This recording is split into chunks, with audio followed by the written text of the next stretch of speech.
Tonight, the Great Falls City Commission will vote on a joint proposal from the Montana Department of Transportation and the River's Edge Trail Foundation. The River's Edge Trail Connector project would make navigating the trail easier for pedestrians. The trail would go underneath the BNSF rail bridge as far down as Broadwater Bay. The current route crosses River Drive in two places, a railroad track, and goes through a parking lot. The trail would run right along the river and eliminate several road crossings because part of the project falls on state land. The Montana Department of Transportation is the primary contractor for the project. The River's Edge Trail Foundation received a CMAQ grant for the project, otherwise known as a Congestion Mitigation and Air Quality Improvement Grant. Foundation President Bruce Pollington says that the proposed project will not only make the trail safer, but will allow the city to expand the usage of the trail. First of all, safety. It'll eliminate 4 at-grade road crossings, 3, I think it is, at-grade rail crossings, and make it much simpler to get through there. The other benefit is that they'll be able to hold events on the trail through there, running events, that sort of thing, which otherwise were impossible because they would have to shut down roadways. And thirdly, it'll be done with very little local tax dollars. The City Commission will vote on that project proposal during their meeting, which starts tonight at 7. A U.S. Senate committee today advanced a bill to fully fund a popular conservation program, the Land and Water Conservation Fund. Montana Senator Steve Daines is on the panel. He told reporters the vote is a key step towards achieving this long-term goal. The Senate Energy and Natural Resources Committee voted 13-7 for the bill that fully funds the program at $900 million a year. That's more than twice the amount that it's been funded during the past 3 years. Daines, a Republican, said the bipartisan committee vote is a good sign. The funding may actually pass Congress and get to President Trump's desk. Still, he said it will take plenty of perseverance to get the bill over the finish line. The Land and Water Conservation Fund helps finance everything from fishing access sites to city park projects. Daines said that broad scope is one reason the program has plenty of bipartisan support. The outcomes that we see here, by and large, are widely supported across Montana at the grassroots level. Sometimes this is ballparks, it's playgrounds, it's parks within some of our cities in Montana. And so the unique fact about the Land and Water Conservation Fund is that it's very, very diverse. More often than not, you get strong grassroots support for these projects. Really, they're truly bottoms-up kind of driven support. The committee also passed out a bill to fund maintenance backlogs in national parks. A plea tonight from Cascade County Sheriff Jesse Slaughter after a Flathead Valley girl was struck by a car while getting off the school bus. That little girl remains in critical condition, and now the sheriff wants to prevent something like this from happening again. He's asking drivers to pay more attention when out on the roads. And this time of year, particularly when school's back in session, and as we get into icy roads and during the Christmas season, it's a time when we all need to be paying attention. Everybody knows and understands how hard it is to get into work in the morning, but please take the extra time. Take the extra time for our kids so we don't have a tragedy.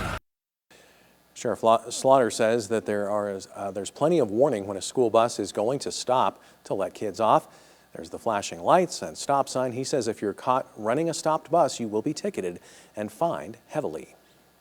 Wardens with Montana Fish, Wildlife and Parks are asking for the public's help to find those responsible for killing more than 30 birds, then dumping them near the Gallatin River. A fishing access site south of Belgrade is now under surveillance after 20 geese and 11 mallard ducks were found shot and dumped in the area. Wardens say they're unsure if one or more people were involved, but they do say this is well over the federally legal limit for a single hunter. It's also considered littering, which results in fines and suspensions of hunting licenses. On top of that, FWP says the waste of game meat is also illegal and comes with similar consequences. You know, it is a waste. It's hunting is a sport that can provide valuable meat for your family, and when that goes to waste, it's really unfortunate. When carcasses are dumped there or when there's littering, it detracts from the experience from everybody, and it shows disrespect for public land. FWP wardens are still investigating a similar crime in which 2 red-tailed hawks were found shot and killed north of Bozeman sometime in mid-October. 2 escaped bison were struck and killed by a car near Stevensville last night after the gate at a ranch was left open. Bitterroot Bison Company owner Troy Westry says he believes someone opened the gate on purpose. About 30 bison roamed the nearby streets along East Side Highway from Airport Road to Wildfowl Lane. Highway Patrol Sergeant Scott Bennett says a passing truck hit 2 of the bison around 6 o'clock. One of the bison died and the other had a broken leg and was later shot. The driver had no injuries, but the truck was totaled. The Department of Transportation put up incident signs in the area. Westry got all the bison back to the ranch by midnight. Well, with upcoming holidays and travel associated with them, the Lewis and Clark public health officials are asking people to help prevent the spread of illnesses. The county has seen an increase in reported cases of norovirus, with 6 new confirmed cases alone since October. Norovirus is a highly contagious virus that causes vomiting and diarrhea, which can lead to dehydration, especially in the young and old.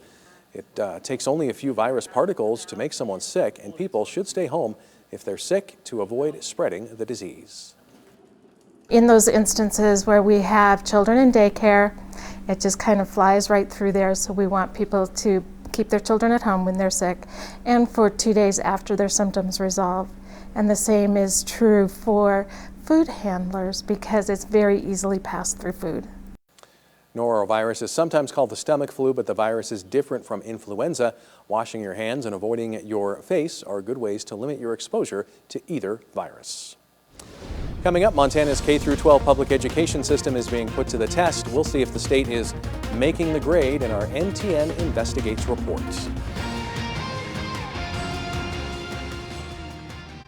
Powered by the Montana Television Network. The 5:30 news continues on KRTV, Montana's news leader. Welcome back. Newly released numbers surrounding Montana's standardized test scores show no improvement from year to year for Montana students. While scores put Montana students ahead of the national average, the results are still trending down. Here's MTN's chief investigative reporter Andrea Lutz with a closer look at tonight's MTN Investigation. While school districts all across our state take part in a variety of school-specific standardized testing, there's one test that's mandated in almost every district. It's called the Smarter Balanced Assessment.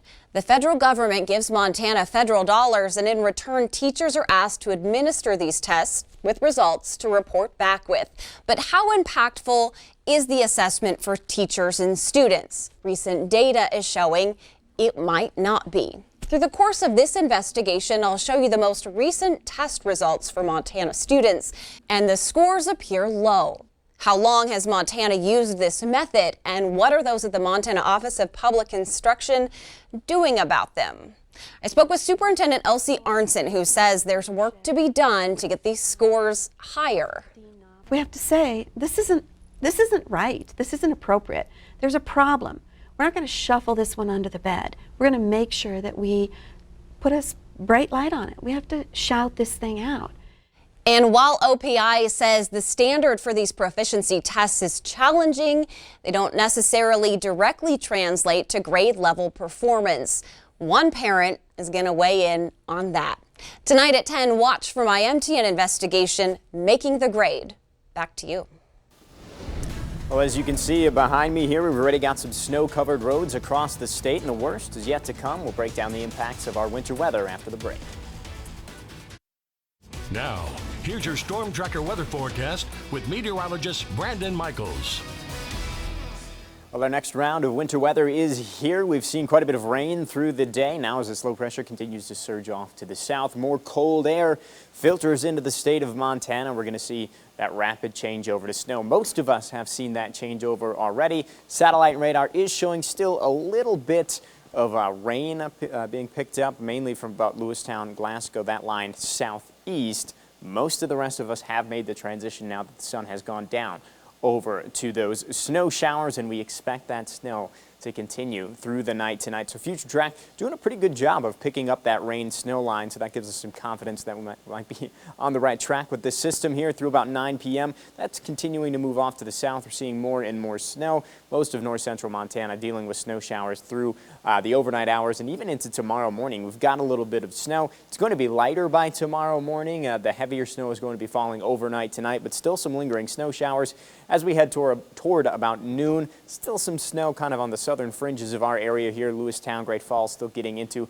some light snow bands, the mountains of central Montana as well. And then as we head into the afternoon hours, things will really start to clear out. Actually see a little bit of sunshine by the time we get to Wednesday afternoon. So the most impactful areas from this are going to be at the higher elevations and then into northeastern Montana. So let's talk Mountain Pass forecast right now. Mirage Pass looking at about 5 to 8 inches there, 3 to 5 for about Kings Hill Pass, Rogers Pass, and McDonald Pass. So through the Little Belt, some heavier snow, and then over portions of the Divide, we're going to be seeing heavier snow as well. So pretty significant impacts there. Some other parts of our area are going to see quite a bit of snow. In general, about 1 to 4 inches for most of our lower elevations, places like Fort Benton and then into kind of northern Fergus County, most of Choteau County, a little bit less snow, kind of a break in the snow bands in those areas. About 3 to 5 for Hayes, going 2 to 4 for Cutbank, 1 to 3 for Great Falls. West of Cutbank, you get toward areas like Browning and Hart Butte, St. Mary, probably in that 3 to 6 inch range, but the highest snow totals are going to be off to the north and east. Again, it's Daniels County, Sheridan County, Northern Valley County, where we could see 5 to even more than 5 inches of snow, going about 5 to 8 for Scobie, but less as you head toward Glasgow and Wolf Point. There should be a pretty sharp cutoff between the heaviest snow there, but pretty much everywhere we're going to be seeing snow and slippery roads. Overnight tonight, temperatures are going to be falling below freezing as well. 24 for Glasgow, 20 in Scobie, 28 in Fort Benton, 25 in Great Falls. So even where we don't see a ton of snow, we've got some water on the roadways from all the rain that we've been seeing. That's likely going to be freezing, so snowy, icy roads through the night tonight and into the day tomorrow. And tomorrow, really not much of a warm-up here. We're going to be seeing temperatures that stay fairly steady all through the day in general, at or below freezing for pretty much everybody. That means if we do see some ice developing on the roads, it's not going to really be melting off immediately with the chilly temperatures that we do expect in the forecast tomorrow. Let's go through those right now. 26 for Hayes, Harlem at 29, Havre at 29, 32 Fort Benton, 29 degrees for the high temperature tomorrow in Cutbank, 31 for Jordan, and 28 for Glasgow. Again, the warmer spots are right around freezing. Most of us are going to be below that freezing point. A little bit breezy tomorrow too. We're going to be looking at wind gusts in that 10 to 20 mile per hour range, so that's definitely enough of a wind to make things feel actually a little bit colder than they are. So it's already going to be chilly, and we're going to add some wind on top of that, and of course that's all on top to some slippery, icy roads. So not a great day for our Wednesday, and of course not a good night tonight with all that rain and snow moving through the area. So some of that snow going to be lingering into early Wednesday, 32 degrees, so very cool there. We are going to start to clear out a little bit Wednesday night.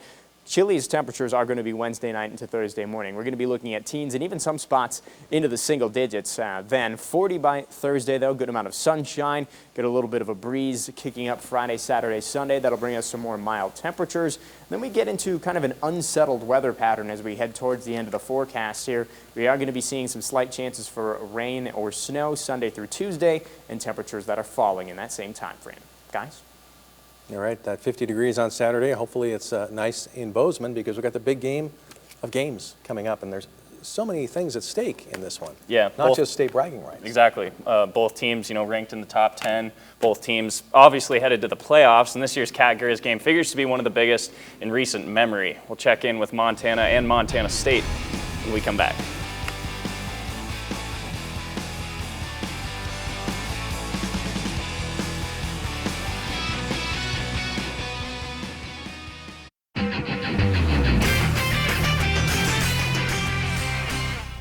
Welcome back. Well, it's Cat Grizz week, and this year's game between the 8th-ranked Montana State Bobcats and 3rd-ranked Montana is one of the most anticipated matchups in recent years. Now, both teams have surely clinched playoff spots, but seeding and home field advantage are on the line in Saturday's contest. Now, Saturday's game is the first time the Grizz and Cats are both ranked in the FCS top 10 since 2011. Last year was a heartbreaker for the Grizz, but they're ready to roll once again with